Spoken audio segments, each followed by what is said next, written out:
meeting to order. Roll call. Councilmember Sutherland. Here. Councilmember Newmiller. Here. Councilmember Butcher. Here. Mayor Juarez is present. Councilmember McCarthy is noted as an inexcused absence. Can we stand for the pledge? I pledge allegiance to the flag of the United States of America and to the republic for which it stands, one nation, under God, indivisible, with liberty and justice for all. Do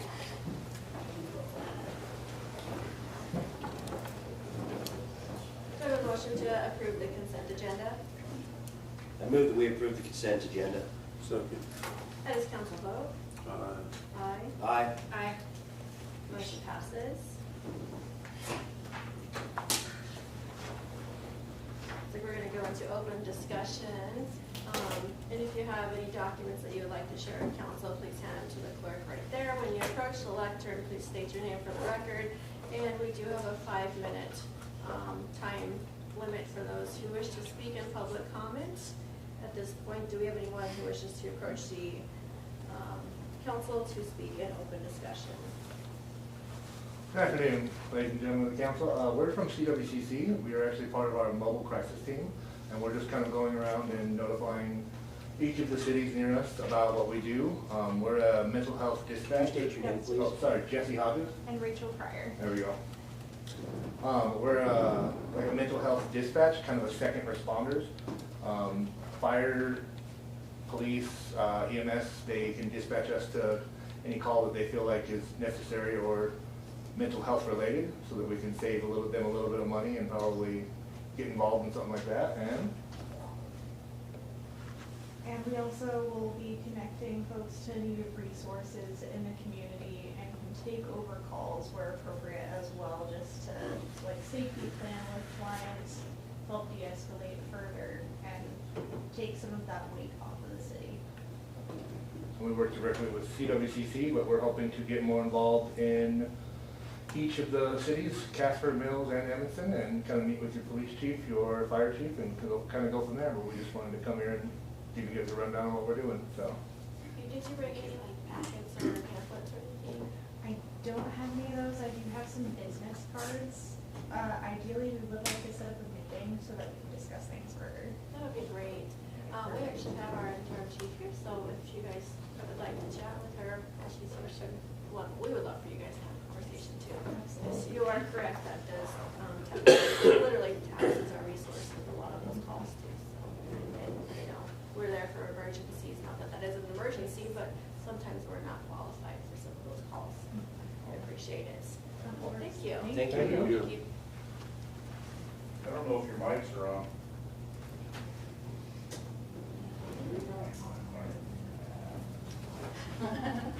I'm surprised you didn't come turn them on for us, Scott. I can hear you now. Hand you a few of these. Thank you.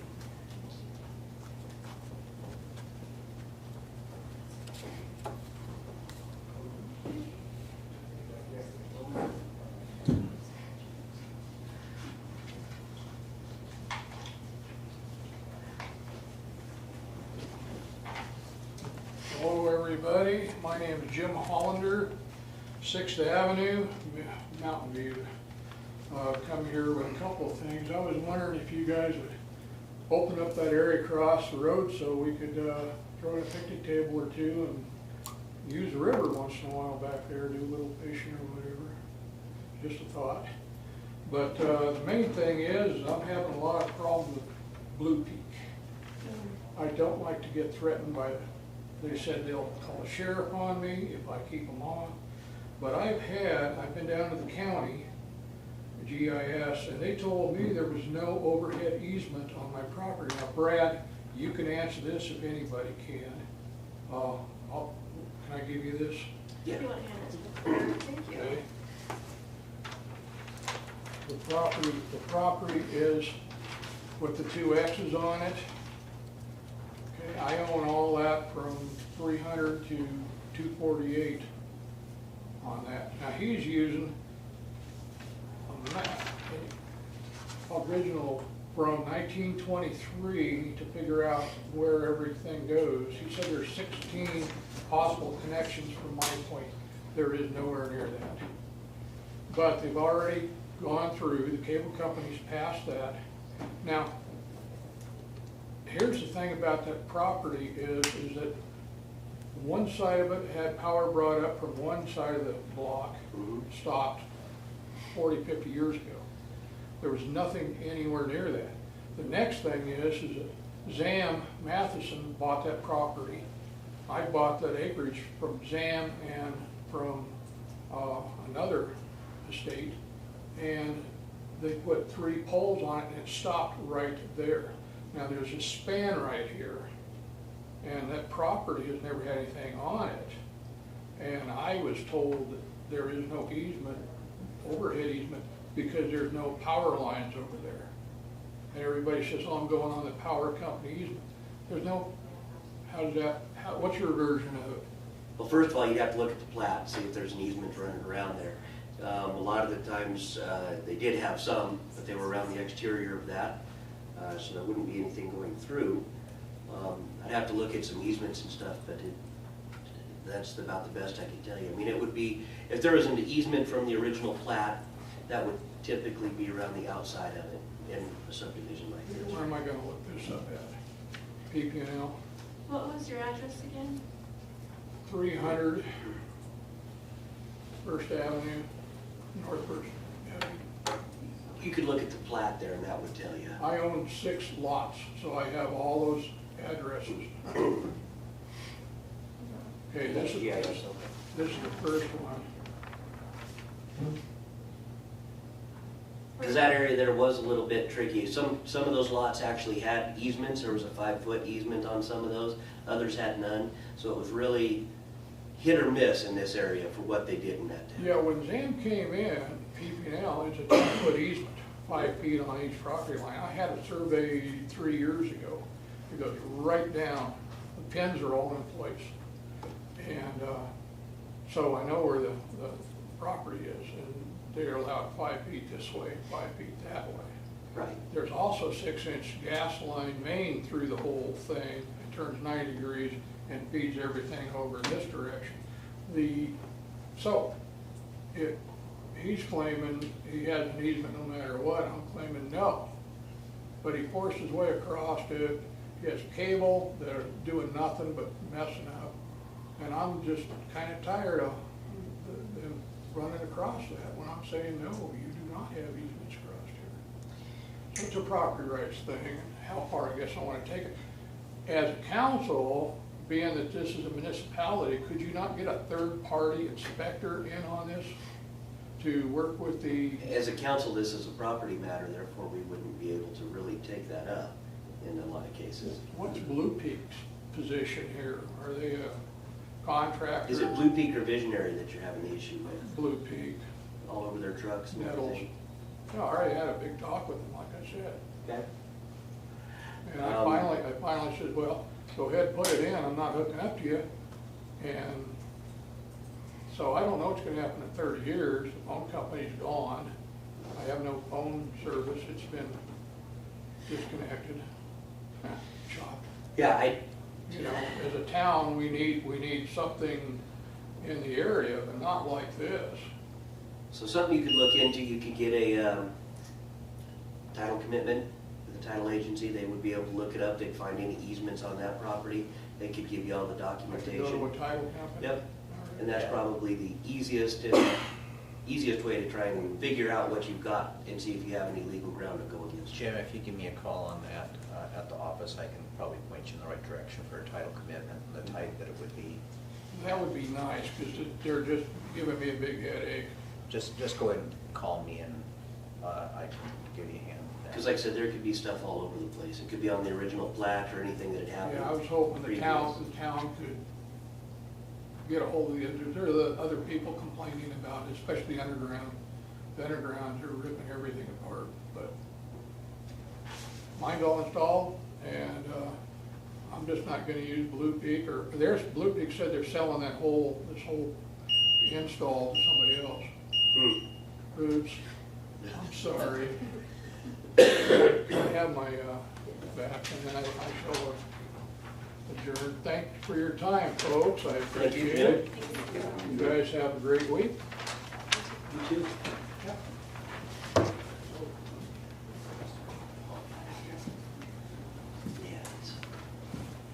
So, we got one for those, and you give one to him. And send that to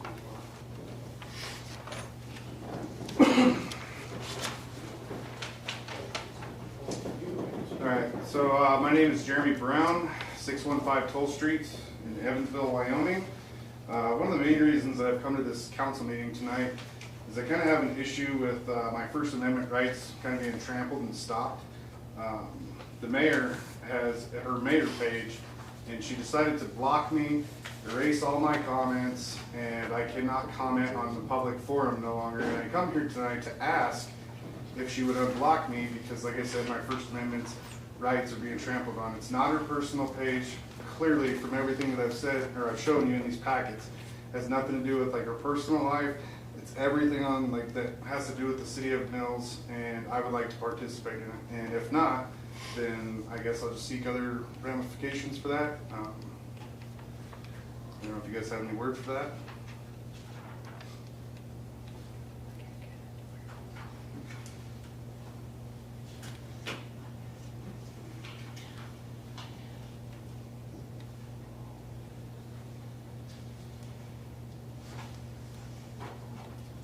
Because I did file a complaint with the city as well, so at least that's on record.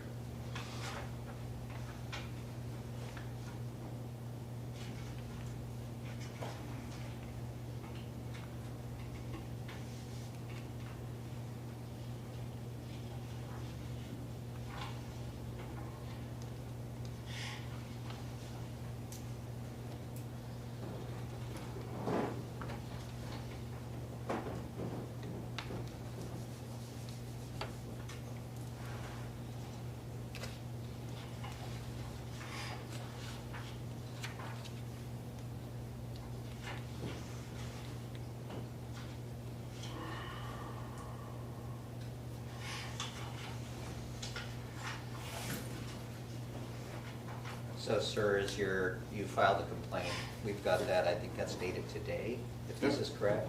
Well, the city will respond to the complaint made to the city. I mean, that's about all we can tell you right now, because we're Right, looking at it at it's the very fresh, I first time. understand, yeah. So, we'll timely respond to your complaint. Okay, and just the two biggest things that I have in that packet is just really take a hardcore look at Trump versus Knight and Linkey versus Freed. Trump versus Knight, I'm very familiar with, Yep. because actually it went up to the United States Supreme Court on certiorari. Yes, sir. They reversed it to the Second Circuit Court of Appeals, and it is null, void, and of no effect. So if you're relying upon that, the Supreme Court itself has held that has been remanded for an entry according to that. Okay. So that decision is not one that anyone can follow because of the United States Supreme Court's decisions on it. Well, we'll see how Wyoming and what they think about it. Well, I mean, think either- they'd probably follow the Supreme Court on it, but Yeah, I'll we'll check out the I'll other take a one, look too. at it and I'll reply to you. Okay. But I can't do it right now because I haven't read your package. Right. So I'll have to read it first and then reply. Okay, no problem. And then a second thing that I wanted to bring up is that I kind of noticed how the city of Mills has had a lot of personnel issues, and it's kind of plagued the city of Mills since this new mayor and administration has took office. It's kind of crazy to me that 6 employees in 3.5 years have either quit, been fired, or I don't know their background or what the reason is why they quit, but I just think that that's kind of a high turnover rate. So maybe that needs to be worked on. Because I mean, especially when it comes to contracts, from what I understand, Alyssa Hartman's contract was violated, and the city of Mills paid $115,000 because of it. Now, I mean, I'm not a resident of Mills, but I think that the taxpayers of Mills, that's a lot of money that's just going out the window for what? Because somebody didn't read a contract correctly. You know, and I think that employees, they shouldn't have to worry about their jobs every time a new mayor or a new council comes into play. So I think that that's why those contracts are set up. And one of the things that I did show you guys, that's what we have in Evansville. It's a Robert's Rules.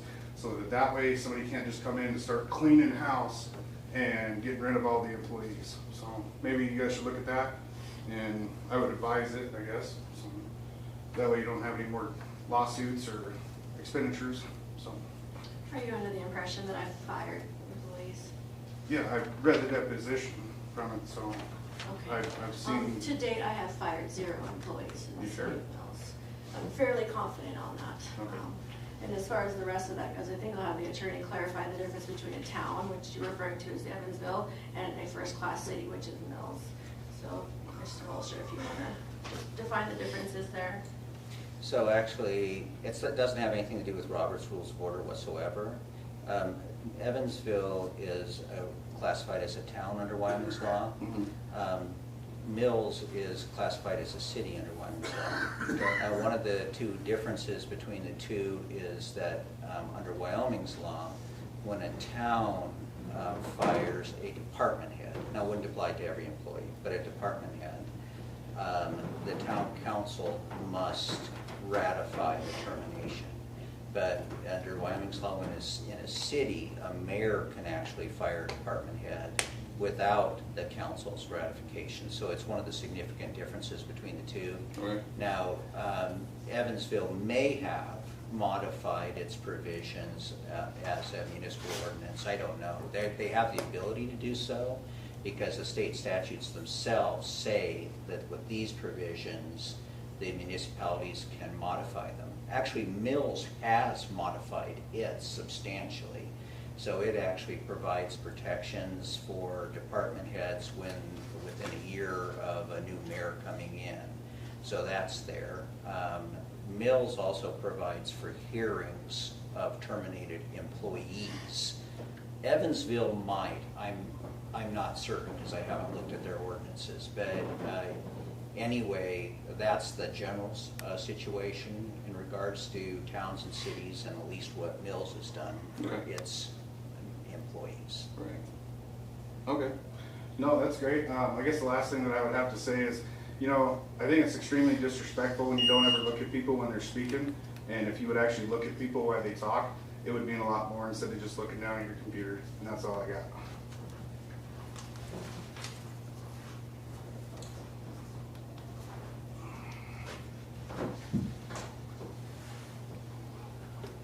Man, I came here for something simple, people. Things present itself, don't it? Scott Clamp, 720 Wasatch. Let's start with the Blue Peak. And I wasn't going to say nothing there, but I had problems with them guys. They went across my land, drove, and then when I chewed their butt, nobody could speak English, which unfortunately, when that's the hardest working people you got and nobody else is willing to step up, then that's what you take because they work hard. So nothing against them guys, but they informed me that they put notices on all of our doors, and I own a pretty big chunk of land, and I don't ever see a notice, so they're lying. So I did have problems with them myself on some things, and if you go up there and look at the alley in between Midwest and Wasatch on 7th Street, you will see these big things hanging that they cut loose, and they're just hanging in the air now. Is anybody going to come clean this up so this don't come down?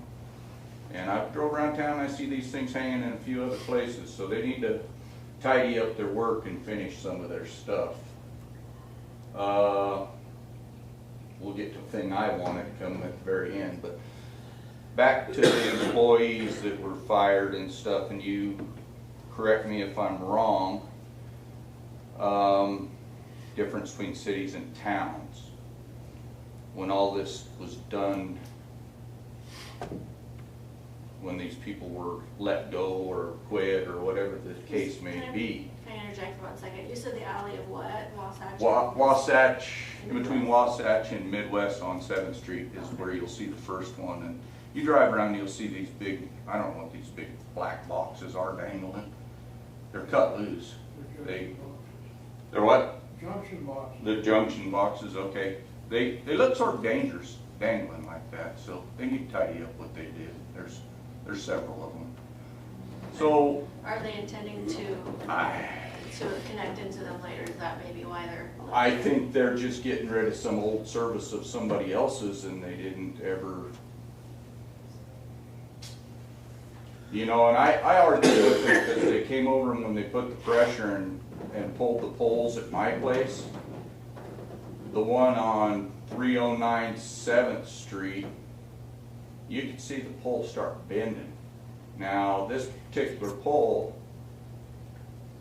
I argued with the power company on, and I was arguing with them about another pole, and they said, well, there's nothing, we've had them poles inspected, there's nothing wrong with them poles.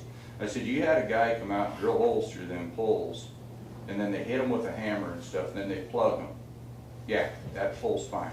So that pole's cracked from the top to the bottom.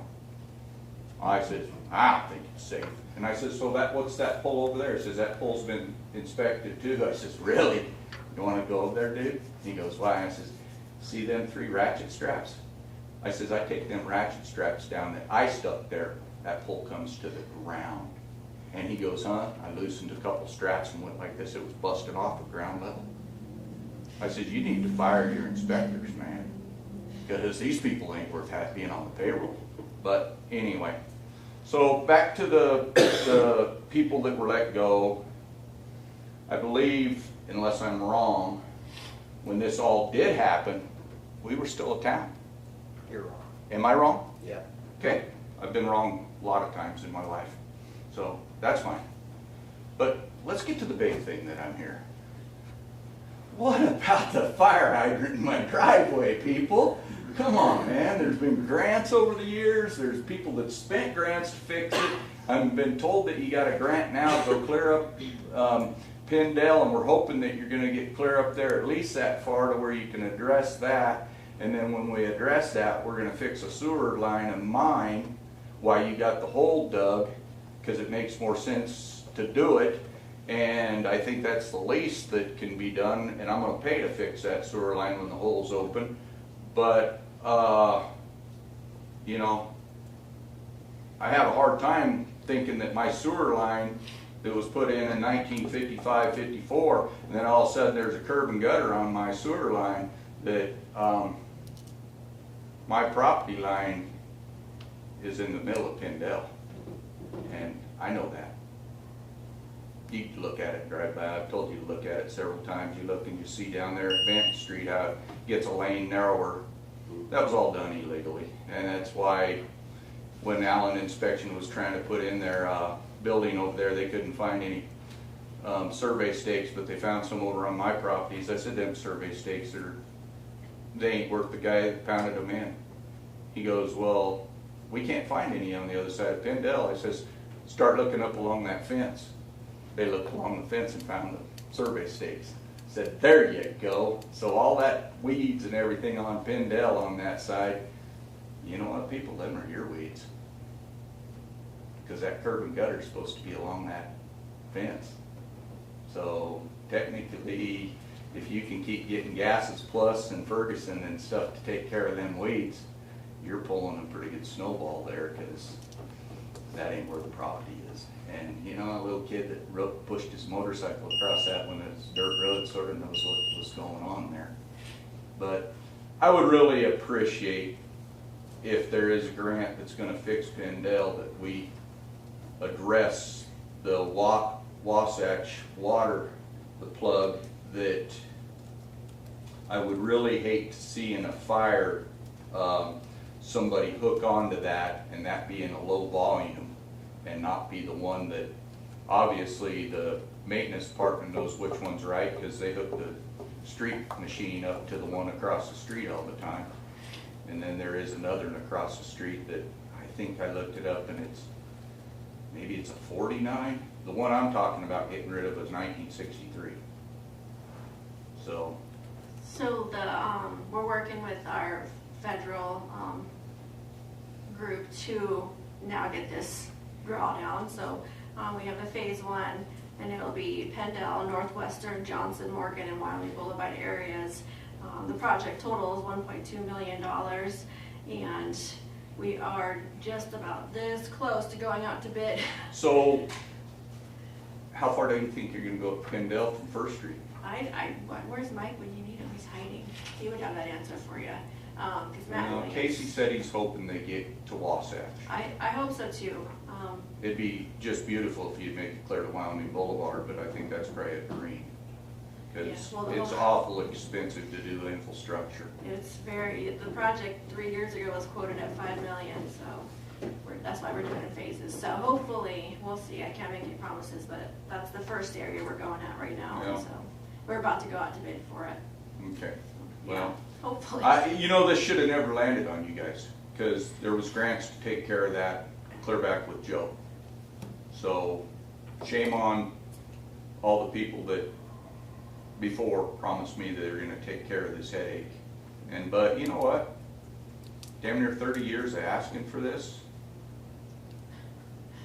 Come on, it's time. Yeah, yeah. Well, I'm super excited that we're finally All right. getting some help from the federal government on this. So, it's pretty big for mills, and it's a big win for lower mills for this funding. Some of the Well- money that go out of our paychecks Well- finally gets to come back here. Well, obviously, with what you've seen out in California and stuff, you can see what neglecting to fix old infrastructure can cost you. In Vegas, I know I'm past my time, in Vegas, there's a guy that drew up a plan to catch all drainage and pipe it back up to Lake Mead. They said, we can't afford to. He says, we can't not afford to. Sometimes you gotta look in the future. And the future ain't any of us, it's the ones that are about this tall. And we're leaving them a mess. Thanks. Thank you. Thank you.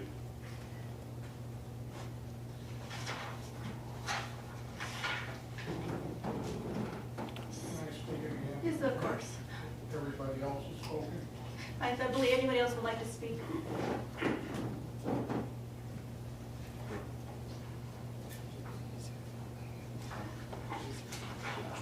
I'd just like to add something to his on Blue Peak.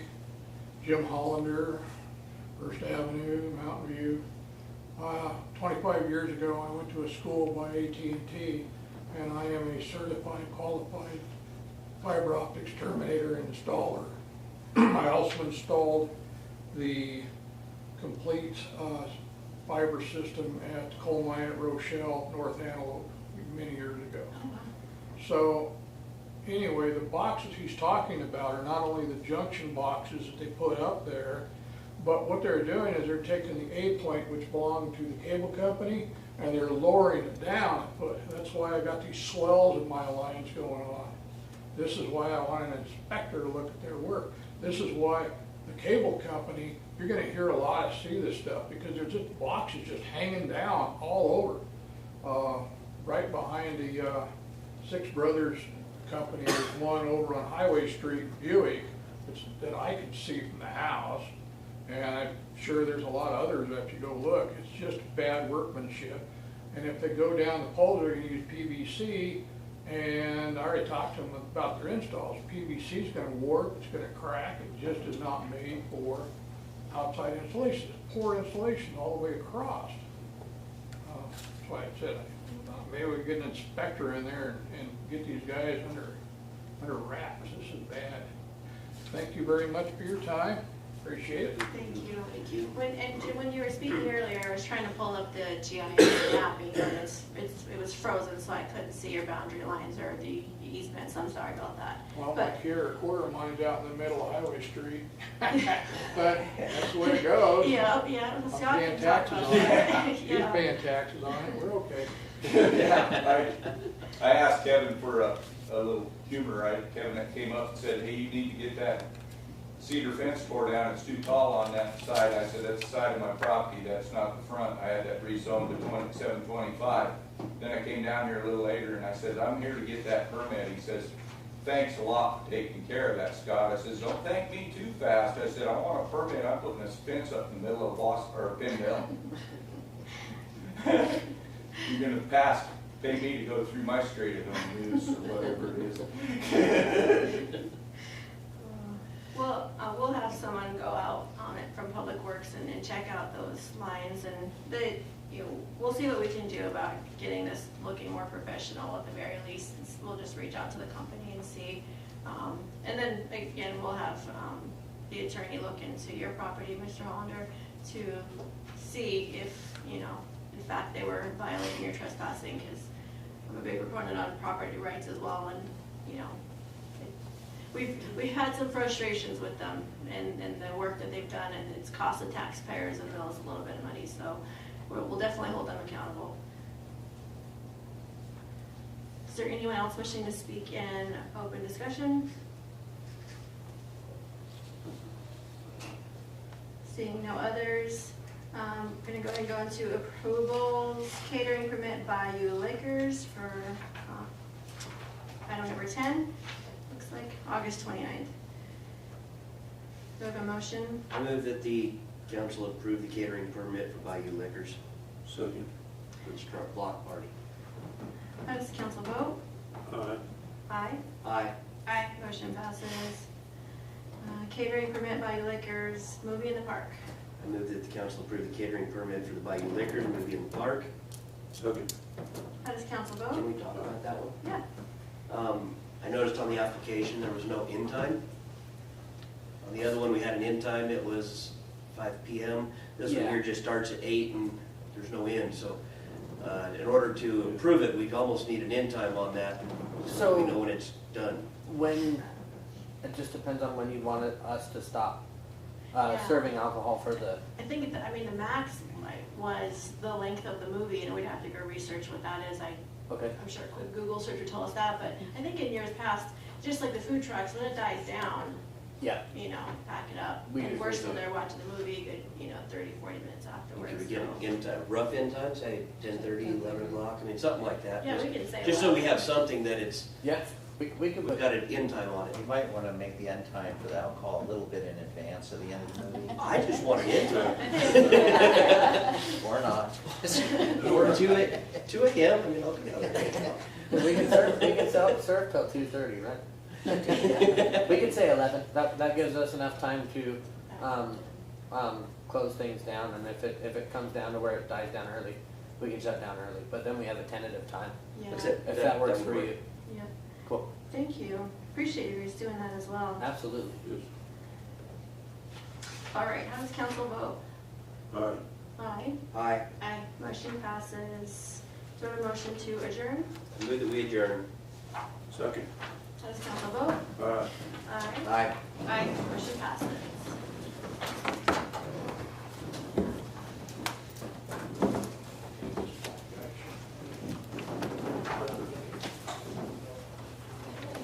Show up to the party on the 29th.